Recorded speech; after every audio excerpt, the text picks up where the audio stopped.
Mas você já parou para pensar quanto tempo você gasta, né, com a palavra de Deus? Qual que é o seu tempo com a palavra de Deus? Agora, você já imaginou também, se você não tivesse mais acesso à palavra de Deus, se você não pudesse mais ter a palavra de Deus em suas mãos, se você não pudesse mais ter o contato com a Sagrada Escritura, como seria para você, hein? Pois é, a gente tem aí um vídeo, né, de cristãos que foram retirados a Bíblia deles por muito tempo, né? E agora foi devolvido. E aí eles recebem essa Bíblia. Veja como que é, como um tesouro, né? Esse tesouro precioso. Vamos acompanhar.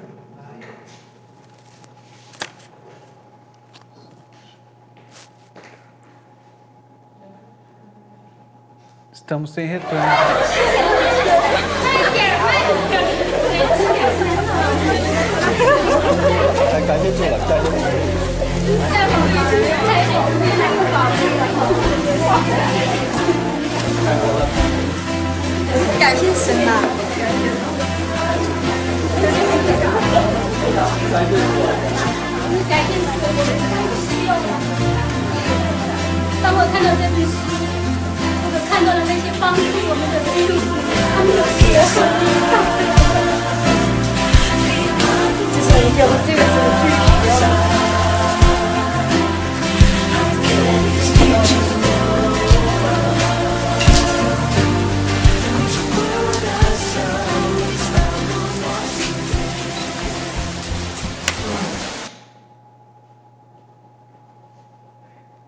Que questionamento, hein? A gente ficou impactada aqui no estúdio, né?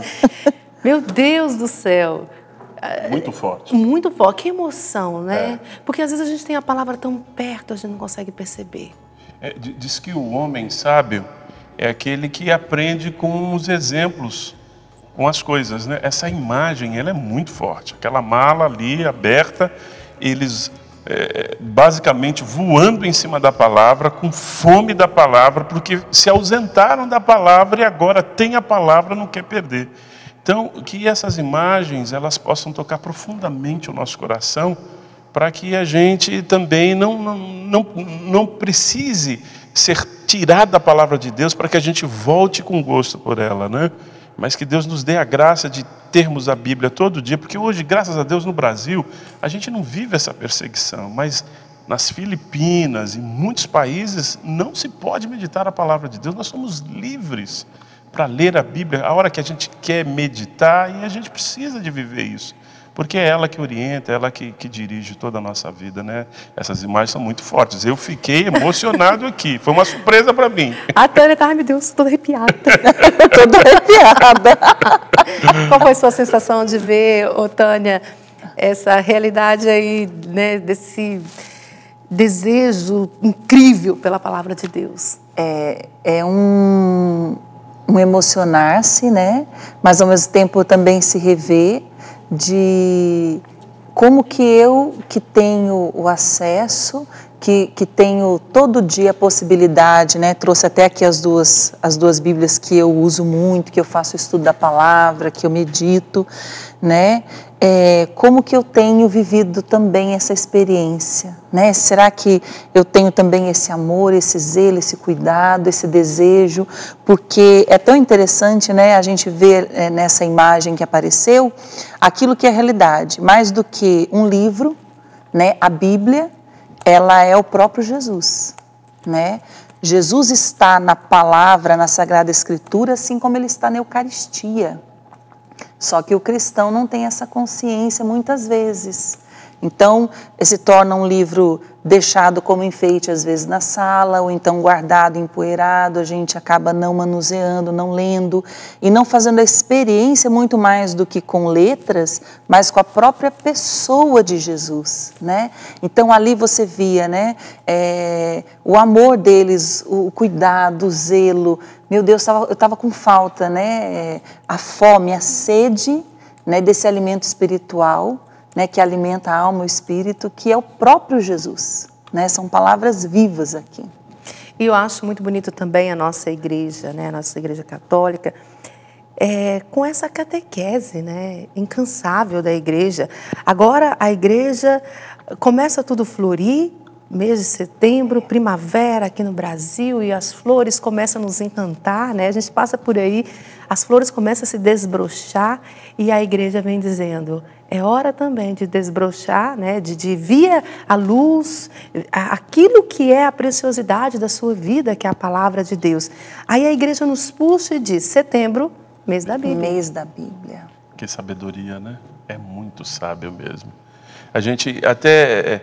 esse final de semana também teve num retiro, a gente foi pregar, e quando a gente voltou, a gente estava fazendo justamente essa reflexão, né, amor? Isso. A gente viu um terreno que atearam fogo, os morros todos queimados, e um contraste muito grande, porque no meio daquela queimada havia um pé de ipê, aquele amarelo bem forte, e a gente olhava e falava, meu Deus, é assim a vida da gente. A gente passa por momentos áridos, difíceis, mas também há tempo de reflorestamento, de vida, né? E a palavra de Deus é esse oásis, onde a gente é alimentado constantemente. E a gente veio conversando, né?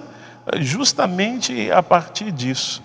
Então a palavra de Deus, ela é fundamental. Eu me recordei também, vendo esse vídeo, de uma situação. Eu morei na Casa de Lavrinhas, eu fiquei lá num período de 7 anos, eu era mestre de discípulo, e ser mestre é uma via de duas mãos. Você dá, mas você recebe muito. Eu posso até dizer, você recebe mais do que você dá. E um dos discípulos me chamou muito a atenção. Pela cultura dele, ele não era brasileiro, a família dele é uma família, se eu não me engano, era muçulmano, né? Isso. Então eles têm um valor muito grande pela palavra de Deus, a Torá. E numa certa feita, um jovem estava recebendo os irmãos lá no quarto dele, e como tinha muitos jovens para sentar, e a palavra de Deus estava em cima da cama, o rapaz pegou, tirou a palavra de Deus e colocou no chão e sentou. O rapaz, na hora, por tudo que é a formação dele, a cultura dele, o zelo que o pai dele passou para ele a respeito da força que a palavra de Deus tem, ele segurou a onda, passou, depois ele chamou o irmão no canto e disse, olha, que isso não aconteça nunca mais. O cara se estranhou e perguntou, mas o que aconteceu? Ele falou, o que você fez? Você tirou a palavra de Deus da minha cama, colocou no chão, isso machucou profundamente, você sentou, nunca faça isso. Eu não sei como é que é para você, mas para mim me ofendeu, porque na minha cultura eu estou impregnado a ter esse zelo, porque como a Tânia tinha dito, é Jesus palavra.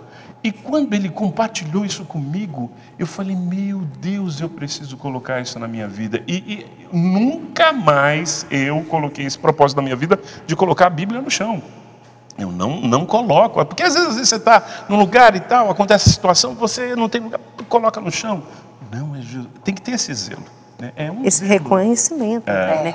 Agora, Tânia, a gente está falando dessa introdução, né, que começa a partir de hoje, né, para muitas pessoas que ainda não tiveram contato com a palavra. E aí é tão bonito, quando a gente traz a nossa experiência, eu pelo menos sou assim, eu vi vocês lá, né, no retiro a qual eu fui, eles acabaram de dizer que estiveram no retiro mesmo que eu fui, e o que vocês partilharam marcaram muito a mim, né? E aí eu trago muita coisa que vocês falaram, eu anotei lá no meu caderno, porque eu falei, nossa, eu quero viver o que eles vivem, que legal, tá dando certo para eles, vai dar para mim também.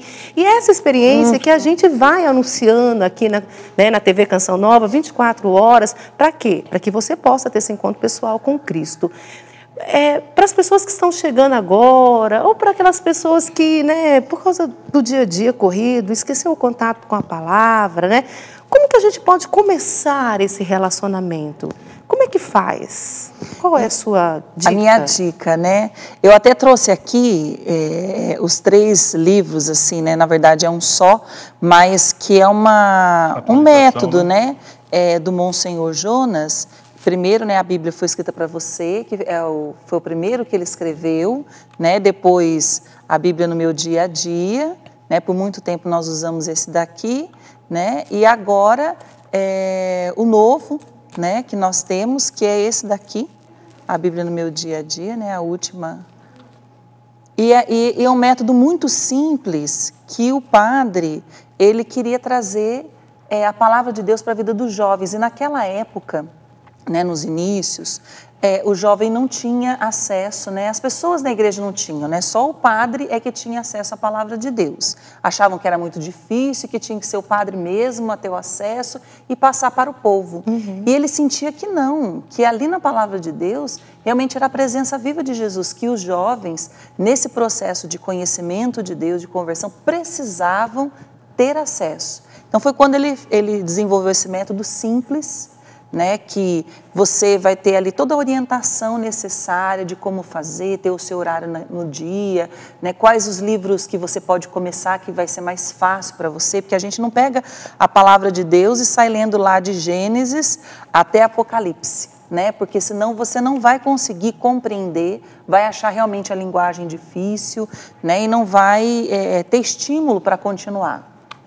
Então, ele dá essa orientação. Então, você que quer, que tem um desejo, né, adquira esse livro, né, que tem esse método, que é simples e que a pessoa pode ir aprendendo. É como se o Padre Jonas o Monsenhor Jonas estivesse conversando pessoalmente com você, instruindo você ali em relação à palavra de Deus. E aí eu digo assim, a gente, claro, tem que ler a Sagrada Escritura, a palavra de Deus, com base na tradição da igreja, naquilo que a igreja nos orienta. Mas eu sigo também o método do Monsenhor Jonas. Mas tem momentos em que eu quero ter um momento assim, pessoal com Jesus Palavra, e eu sei que não é sempre, mas eu vou lá, eu rezo e peço, e eu abro uma palavra da Sagrada Escritura. Né? Então, geralmente eu faço isso no final de ano, né, que eu vou me preparando para o ano seguinte e eu quero uma direção, quero uma palavra que direcione o meu ano. Né? Então, por exemplo, ano passado, rezando, pedindo a Deus uma palavra, Senhor, fala comigo. Né? O que o Senhor quer mudar na minha vida? O que o Senhor quer que no ano de 2014 eu possa viver? E, abrindo a palavra, saiu exatamente, vou até pegar nessa Bíblia aqui, as duas eu vou usando, saiu em Eclesiástico 38, né? Que fala, o tema é cuida da saúde. E aí eu vi ali uma ordem de Deus para mim, porque eu, Rubens, estamos nesse quadro aí que o Rodrigo falou no início do programa, sobre a questão da obesidade, e a gente já estava começando com taxa daqui, taxa dali, com problemas e tal, e eu entregando a Deus, falei, Senhor, nos ajude, nos oriente.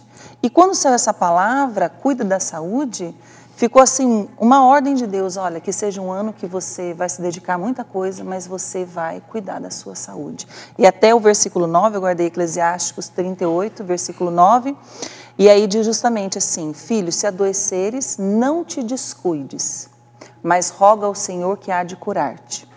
E aí fala da importância dos médicos, de recorrer aos médicos, e foi isso que nós começamos nesse ano, né? Uma palavra que trouxe conversão. Então, a gente, né, hoje está sendo acompanhado por uma nutricionista, que é a nossa irmã de comunidade, que é a Cris Andim, né, tem a nossa outra irmã de comunidade, a doutora Elaine Ligabo, que é endócrino, que também me ajuda muito, eu tenho problema de tireoide. E com a ajuda das duas e a força da palavra de Deus, eu estou conseguindo viver o que eu nunca consegui. Né? E realmente uma mudança na nossa casa, toda uma reeducação alimentar. Né? As crianças estão entrando nisso também, que os dois mais velhos, né, o Isaac de 14 e o Miguel de 8 anos, também já estão começando a ficar acima do peso, né? Então também não era algo que só atingia a gente, mas também já estava atingindo as crianças. Então hoje há uma mudança na nossa casa, está sendo bem devagarinho, né, uma readaptação para o resto da vida, e eu digo, surgiu a partir de um momento de oração com Jesus Palavra, onde ele foi muito claro, minha filha, eu te amo, cuida da sua saúde, né? Eu quero para você isso. E aí a gente está conseguindo viver já os frutos, né? Desde o início do ano para cá, a gente nem fica olhando muito para esse lado, mas é um ânimo também, né? Eu já consegui perder 10 quilos, o Rubens também perdeu bastante, então estamos mudando, né, o nosso jeito de viver para ter uma vida melhor, uma saúde, e poder passar isso para os nossos filhos também. E o bonito é isso, né? Porque várias vezes a gente tentou fazer uma reeducação alimentar. Mas é interessante, quando foi a palavra de Deus, a gente percebeu essa graça. Foi um chamado de Deus. É claro, Deus ama os seus filhos. Deus quer cuidar e o nosso Deus é um Deus detalhista. Ele quer cuidar da saúde, Ele quer cuidar do espírito, Ele quer cuidar do homem por inteiro. E Ele, vendo essa necessidade da nossa família, Ele trouxe essa palavra. E quando nós lemos a palavra de Deus, mas ela caiu de uma maneira tão boa, sabe, que não foi uma coisa imperativa, mas foi uma coisa suave, que a gente falou, não, é dedo de Deus. E as coisas foram acontecendo, as portas foram se abrindo.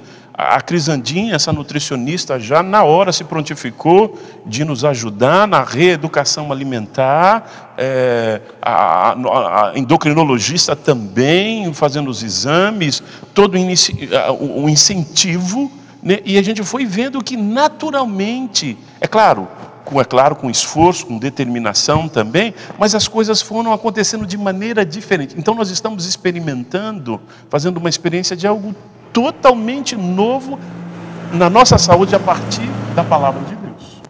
Impressionante, impressionante. E olha que lindo, né, Rodrigo? Às vezes as pessoas não têm muito essa consciência, né? Que Deus fala conosco desta forma, não é? Que uma reeducação alimentar, um cuidado com a saúde, aparece através de uma experiência com a palavra de Deus. É a palavra de Deus que vai permeando a nossa vida, no nosso dia a dia. Incrível isso. Isso é interessante. Deus que vai falando no dia a dia, no concreto, nas situações. Por isso que o Papa Francisco aconselha a gente a sempre andar com o Evangelho, se for possível aqueles de bolso mesmo, direto no bolso, na bolsa, na carteira. E hoje ele retomou as missas e falou da importância do contato diário com o Evangelho. Ele disse que para acolher a palavra de Deus, a gente tem que ter um coração aberto e humilde também. Entre as participações aqui eu tenho da Gisele Maria, ela é de Fortaleza, no Ceará. E ela conta, a passagem que marca a minha vida é Mateus 16, sobre a renúncia de si mesmo para seguir Jesus. Tem a participação também lá de Jaraguá do Sul, Santa Catarina, de um evangélico, o irmão Jairo Correia. Ele diz o seguinte: eu frequento a Assembleia de Deus há 56 anos, desde a infância, e estou praticamente todos os dias ouvindo a canção nova, as músicas, as entrevistas, as palavras, orações, e gostaria de parabenizar a todos para que continuem assim, cada vez mais animados para divulgar a boa nova e a misericórdia de Deus que precisa alcançar sempre todas as famílias. Obrigado então pela participação do Jairo Correia da Assembleia de Deus. E o Alex Lima, ele é de Irajá, Rio de Janeiro. Ele conta também que ele também tem muito zelo com a Bíblia. Aprendi que ela tem que estar sempre num local elevado, no chão jamais, ele fala. E o trecho que marcou a minha vida é: de graça recebeis, de graça deveis dar. Um lema de vida para ele se doar, dar frutos que Deus e se consumir pelos irmãos no contexto da vida dele. A gente hoje conversando aqui sobre a palavra de Deus, e aí eu fiquei pensando assim, a gente partilhou no início uma palavra que marcou a nossa vida, né? Que ela foi determinante. Quando eu peguei aquela Isaías lá, 49:1, e eu estava no encontro de candidato, foi certeira, Deus me quer aqui na Canção Nova, esse é meu chamado, e Deus falava comigo ali. Para vocês, né? Qual que é a palavra que norteia a vida de vocês, que ela é muito importante? Ela toda, né? Mas sempre tem uma em destaque, né? Que nos ajuda a uma boa reflexão. Para mim, Isaías também, só que é Isaías 30, e ela fala assim: quando estiveres para ir, quer para a direita ou para a esquerda, uma voz dirá atrás de ti, este é o caminho, segue. E no meu ano de caminho vocacional, eu tinha um desejo muito grande de fazer a vontade de Deus, não queria errar na vontade de Deus. Então, Senhor, me ajuda, mostra. Eu não quero errar, não quero fazer aquilo que eu quero, que eu penso, mas desejo fazer a sua vontade. E com essa palavra, Deus, Ele acalmou meu coração de que quando eu estivesse diante de uma encruzilhada, né, ou vou para a direita ou vou para a esquerda, não tem como ir adiante. Então, que essa voz dirá atrás, e esse atrás no sentido de que ela é suave, ela não é imperativa. Ele sempre vai me dizer: minha filha, esse é o caminho, e eu vou ter sempre a possibilidade de escolher se eu quero seguir ou não. E é uma palavra que até hoje, ela norteia a minha vida, né? E nos momentos que a gente vê que a gente quer se desviar para cá ou ir para lá, ela volta e eu tenho a certeza de que Deus ele vai me conduzindo. Minha filha, este é o caminho, segue. E não é uma coisa lunática, né, o Rubens? Porque às vezes a pessoa fica vendo, mas como isso, né? Isso é fruto da minha intimidade. Se você não tem intimidade com a palavra e contato com a palavra, você não vai conseguir viver uma experiência assim. Discilene, a gente só dá aquilo que a gente tem. Se você tem uma intimidade com o Senhor, se você cultiva, e essa é a palavra-chave, cultivar um relacionamento com Deus no momento certo, se você para investir no tempo com a palavra de Deus, fazendo com que o seu celeiro, o seu interior, ele se alimente dessa palavra, na hora certa, no momento certo, Deus vai colocar. Isso acontece muito comigo. Às vezes eu tenho que ir para um lugar para pregar e eu fico, meu Deus, por onde eu vou, Senhor? Que palavra eu vou fazer? Quinta-feira, eu acho que retrasada, a Semana da Família, eu fui pregar aqui no Rincão. E aí eu falei, Jesus, por onde eu vou? Eu sei que o tema é a Semana da Família, eu vou ter que falar sobre família, mas por aonde? No momento certo ali, o Espírito falou, pega Josué, capítulo 24, onde Josué diz, eu e a minha casa serviremos ao Senhor. E na hora foi ali que eu fui desenrolando, trazendo toda a minha experiência da minha casa, da minha família, onde também Deus me interpelou através de Josué. E você, Rubens? O mundo está aí. As coisas estão aí. E o que você quer? Eu quero servir o Senhor. Então eu fui em toda a pregação ali, desdobrando a partir da palavra de Deus. Agora, se você não se alimenta da palavra de Deus, se você não tem... É claro, Deus vai agir? Vai. Mas Ele vai agir muito mais se você tem ela armazenada dentro de você. Porque na hora certa, Ele vai. Isso é para um conselho, para um filho. Às vezes você precisa orientar. E olha, a idade da adolescência não é brincadeira. A gente pega umas situações que você fica aí de calça curta. Meu Deus, o que eu vou falar? Eu preciso de uma palavra de sabedoria, de precisão, para que eu convença o coração do meu filho. Aí se eu tenho a palavra de Deus, o Espírito ele vai soprar, como a Tânia disse, suave. Fala isso para ele, aí você coloca e a coisa cai.